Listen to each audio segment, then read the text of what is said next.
Hello, जय हिंद दोस्तों। मैं शुभम आपका स्वागत करता हूं आपके अपने इस यूट्यूब चैनल शुभम ई क्लासेस में। अगर आपका भी आर्मी के एग्ज़ाम है, चाहे वो एग्ज़ाम आर्मी जीडी है, क्लर्क है, ट्रेड्समैन है, टेक्निकल है, आज की क्लास सभी के लिए समान रूप से महत्वपूर्ण रहेगी। आज की क्लास में हम टॉप 30 जीके के mix very very important question discuss करेंगे। आज की क्लास में हम हिस्ट्री, पॉलिटी, जियोग्राफी सभी टॉपिक से मिक्स क्वेश्चन डिस्कस करने वाले हैं। तो मैं उम्मीद करूंगा सेशन आपको हेल्पफुल लगेगा। अपना टेस्ट सभी को कंप्लीट लगाना है। चलिए अपनी क्लास स्टार्ट करते हैं। तो देखिएगा, प्रश्नों की संख्या कुल 30 है और मैं आपको टारगेट दे रहा हूं 25 क्वेश्चन ठीक करने का। पहला प्रश्न आपके सामने स्क्रीन पर है, जल्दी से आंसर दीजिएगा। निम्न में से किस राज्य से कर्क रेखा नहीं गुजरती है? जल्दी से आंसर दीजिएगा। ऑप्शन है गुजरात, त्रिपुरा, मिजोरम या फिर अरुणाचल प्रदेश। तो अगर आप सभी ने ऑप्शन डी को आंसर दिया है अरुणाचल प्रदेश, तो आपका बिल्कुल करेक्ट आंसर होगा। अरुणाचल प्रदेश से कर्क रेखा नहीं गुजरती है। लास्ट में सभी का स्कोर मुझे कमेंट बॉक्स में चाहिए। क्वेश्चन नंबर सेकंड है आपके सामने, पूना पैकेट समझौता कब हुआ था? When was the Poona packet agreement reached? Option है 1930, 1932, 1934 या फिर 1919। तो देखिएगा, पूना पैकेट समझौता महात्मा गांधी और बी.आर. अंबेडकर के बीच में हुआ था। और ये कब हुआ था? ये हुआ था 1932 में। अगर आपने ऑप्शन बी को आंसर किया है, आपका आंसर बिल्कुल करेक्ट है। चलिए, क्वेश्चन नंबर थर्ड डिस्कस हो रहा है आपके सामने। स्वदेशी आंदोलन किस वर्ष हुआ? इन विच ईयर डिड द स्वदेशी मूवमेंट टेक प्लेस? 1906, 1907, 1905 या फिर 1916? तो ऑप्शन यहाँ पे आपका सी जो है वो बिल्कुल करेक्ट आंसर होगा। स्वदेशी आंदोलन सन 1905 में हुआ था। क्वेश्चन नंबर 4, लुइस ब्रेल दिवस किस तिथि को मनाते हैं? जल्दी से आंसर दीजिएगा। What date do Louis Braille day celebrated? 10 जनवरी, 12 जनवरी, 15 जनवरी या फिर 4 जनवरी? बिल्कुल करेक्ट आंसर आपका ऑप्शन डी रहेगा। 4 जनवरी को लुइस ब्रेल दिवस मनाया जाता है। क्वेश्चन नंबर 5 है आपके सामने। लास्ट में सभी का स्कोर कमेंट बॉक्स में चाहिए और इन 30 प्रश्नों में से ही मैं आपको एक प्रश्न बीच में होमवर्क का भी दूंगा। क्वेश्चन नंबर 6 है, प्रसिद्ध कपिलधारा जलप्रपात किस नदी पर स्थित है?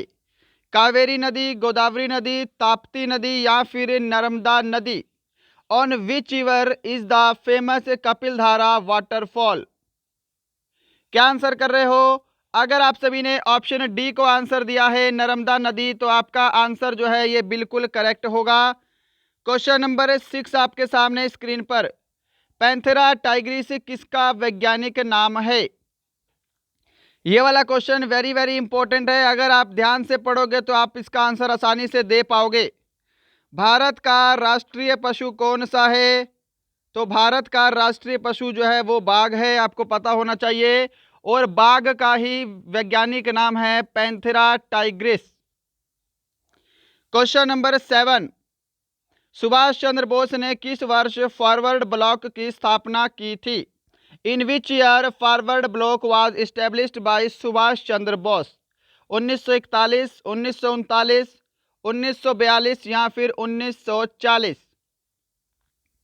बिल्कुल ऑप्शन बी जो है आपका करेक्ट आंसर होगा। 1939 में सुभाष चंद्र बोस ने फॉरवर्ड ब्लॉक की स्थापना की थी।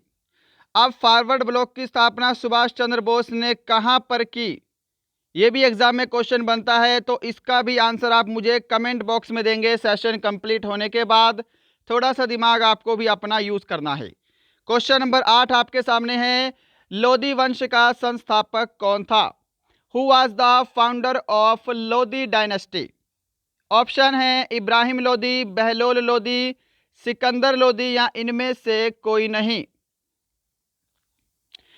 तो ध्यान दीजिएगा, लोधी वंश का संस्थापक था बहलोल लोधी। क्या ऑप्शन बी सभी ने आंसर किया है? ऑप्शन बी करेक्ट होगा। सिकंदर लोधी भी लोधी वंश का एक महत्वपूर्ण शासक था। आगरा नगर की स्थापना सिकंदर लोधी के द्वारा की गई थी। और इसी के साथ लोदी वंश का अंतिम शासक था इब्राहिम लोदी। सन 1526 में पानीपत की पहली लड़ाई हुई थी बाबर और इब्राहिम लोदी के बीच, जिसमें इब्राहिम लोदी हार गया था और लोदी वंश का अंत हो गया था। क्वेश्चन नंबर आपके सामने 9, किस संविधान संशोधन को मिनी कॉन्स्टिट्यूशन कहते हैं? यह क्वेश्चन मैं आपको पहले भी 2 से 3 बार डिस्कस करवा चुका हूं। अगर आप मेरी क्लासेस पहले से देख रहे हैं तो फिर आपका यह क्वेश्चन गलत नहीं होना चाहिए। Which constitution amendment is called mini constitution? Option आपका बी करेक्ट आंसर होगा। 42वें संविधान संशोधन को मिनी संविधान कहा जाता है। क्वेश्चन नंबर 10 आपके सामने है, गोताखोर पानी के अंदर सांस लेने के लिए कौन सी गैसों का मिश्रण ले जाते हैं? What gases mix with divers to breathe under water? Option आपके सामने है, समय चाहिए तो सेशन को रोकिएगा। तो आंसर मैच करेंगे। गोताखोर पानी के अंदर सांस लेने के लिए ऑक्सीजन और हीलियम गैसों का मिश्रण ले जाते हैं। ऑप्शन आपका सी जो है ये करेक्ट होगा। क्वेश्चन नंबर 11, फलों को पकाने में कौन सी गैस उपयोग में लाई जाती है? एथिलीन, ऑर्गन, हीलियम या फिर benzene? Which gas is use to cook fruits? Option आपका बी जो है, सॉरी, ऑप्शन ए जो है एथिलीन आपका करेक्ट आंसर होगा। फलों को पकाने के लिए एथिलीन गैस प्रयोग में लाई जाती है। क्वेश्चन नंबर 12, भारतीय राष्ट्रीय कैलेंडर का पहला महीना कौन सा है? Which is the first month of the Indian national calendar? Chaitra, Ashadha, Magha या फिर फाल्गुन? ऑप्शन जो है इस प्रश्न का ए जो है वो बिल्कुल करेक्ट आंसर होगा। भारतीय राष्ट्रीय कैलेंडर के अनुसार जो पहला महीना होता है वो चैत्र का होता है। क्या सभी ने ऑप्शन ए को आंसर किया है? क्वेश्चन नंबर आपके सामने 13 है, भारत और चीन के बीच स्थित सीमा रेखा का नाम है? सबसे आसान प्रश्न है और ये प्रश्न गलत नहीं होना चाहिए किसी का भी। Name the boundary line between India and China? तो 1914 में मैकमोहन रेखा निर्धारित की गई थी भारत और चाइना के बीच। ऑप्शन आपका डी जो है ये बिल्कुल राइट आंसर होगा। Got it? चलिए क्वेश्चन नंबर 14 डिस्कस हो रहा है आपके सामने। निर्विरोध चुने जाने वाले एकमात्र राष्ट्रपति कौन थे? Who was the only president to be elected unopposed? Neelam Sanjiva Reddy, doctor S Radhakrishnan, doctor Zakir Hussain या फिर चौधरी चरण सिंह? आंसर मैच करेंगे। जिन्होंने भी ऑप्शन ए को आंसर किया है उनका आंसर जो है वो बिल्कुल करेक्ट होगा। निर्विरोध चुने जाने वाले एकमात्र राष्ट्रपति नीलम संजीवा रेड्डी थे। क्वेश्चन नंबर 15, ज्ञानपीठ पुरस्कार प्राप्त करने वाली पहली महिला कौन थी? वेरी वेरी इंपॉर्टेंट है। देखिएगा, ज्ञानपीठ पुरस्कार की शुरुआत 1965 में हुई थी और ये साहित्य के क्षेत्र में दिया जाता है। Got it? सबसे पहले किसको मिला था? जी शंकर कुरुप को मिला था। ये वेरी वेरी इंपॉर्टेंट क्वेश्चन है। जी शंकर कुरुप को मलयालम भाषा के लिए, राइट। अब यहां पर आपसे पूछा है ज्ञानपीठ पुरस्कार प्राप्त करने वाली पहली महिला कौन थी? तो आशा पूर्णा देवी, ऑप्शन बी करेक्ट होगा, बंगाली भाषा के लिए। इतनी चीजें क्लियर हैं।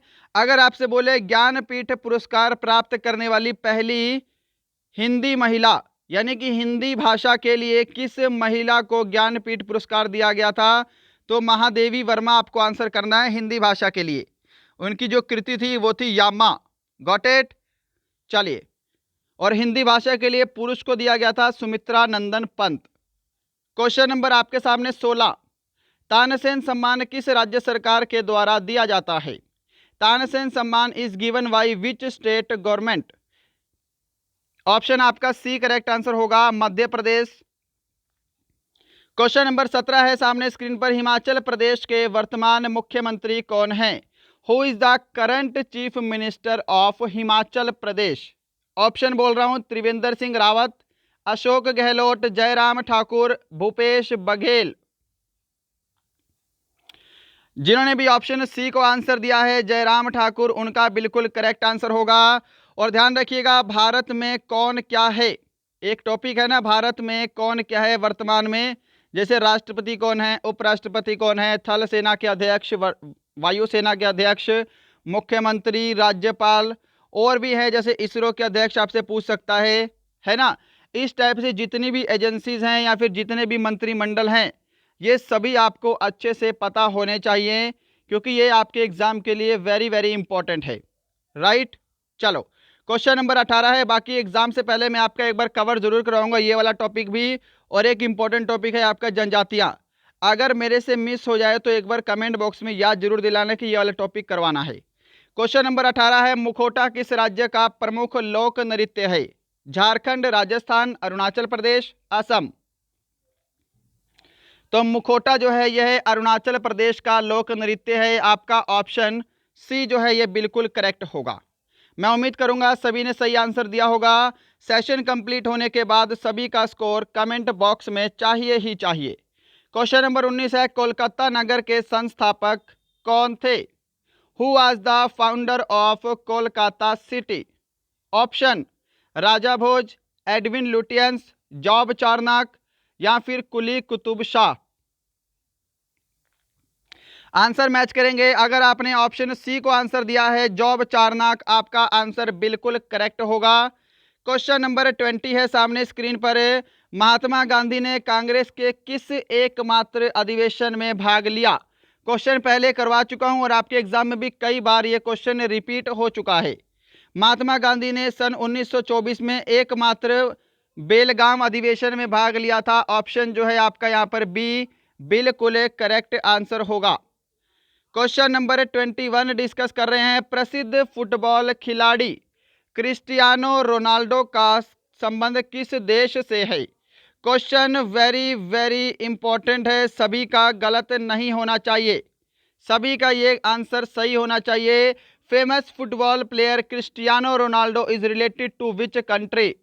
ऑप्शन आपका जो डी है पुर्तगाल, ये आपका बिल्कुल करेक्ट आंसर होगा।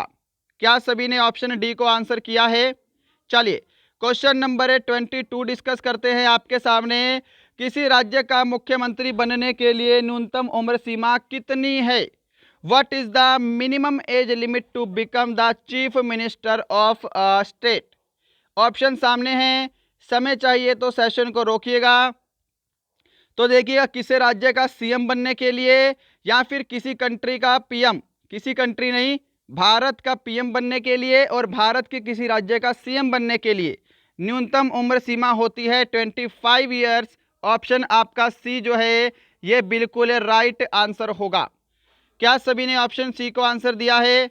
चलो क्वेश्चन नंबर 23 आपके सामने स्क्रीन पर है, बेरीनाग झील कहाँ स्थित है? अब आपको बोला था एक प्रश्न होमवर्क के लिए दूंगा, तो यही वाला प्रश्न आपको दे देता हूं होमवर्क के लिए। सभी का आंसर कमेंट बॉक्स में आना चाहिए। ये क्वेश्चन मैं आपको एक दो बार पहले भी डिस्कस करवा चुका हूं, है ना। Where is lake Berinag located? Rajasthan, Uttarakhand, Jammu Kashmir, Manipur. अभी तो आंसर आप सभी दे रहे हो, बट सेशन कंप्लीट होने के बाद सभी का आंसर कमेंट बॉक्स में देना है। क्वेश्चन नंबर 23 बेरीनाग झील कहाँ है, आपको आंसर लिखना है। राइट, चलो क्वेश्चन नंबर 24 है सामने, स्वतंत्र भारत के प्रथम वित्त मंत्री कौन थे? Who was the first finance minister of independent India? Sardar Baldev Singh, Maulana Abul Kalam Azad, are के षणमुखम शेट्टी या फिर सुकुमार सेन? जल्दी से आंसर कीजिएगा। चलो आंसर मैच करो। क्या आप सभी ने ऑप्शन सी को आंसर दिया है? आर के षणमुखम शेट्टी स्वतंत्र भारत के प्रथम वित्त मंत्री थे, it's finance minister. Question number 25 है सामने स्क्रीन पर, मुगल काल से संबंधित फतेहपुर सीकरी किस राज्य में है? फतेहपुर सीकरी का निर्माण अकबर के द्वारा करवाया गया था। एग्जाम में क्वेश्चन आपके आ चुका है, फतेहपुर सीकरी किस राज्य में है? तो उत्तर प्रदेश में है। ऑप्शन आपका सी बिल्कुल राइट होगा, मैच करिएगा। बढ़ते हैं क्वेश्चन नंबर 26 की तरफ, आरूविले आश्रम की स्थापना किसने की? हु फाउंडेड द आरूविले आश्रम? विनोबा भावे, राजा राम मोहन राय, अरविंद घोष या फिर बाबा आमटे? आंसर आपका ऑप्शन सी जो है अरविंद घोष, ये करेक्ट आंसर होगा। अरविंद घोष के द्वारा आरुविले आश्रम की स्थापना की गई थी।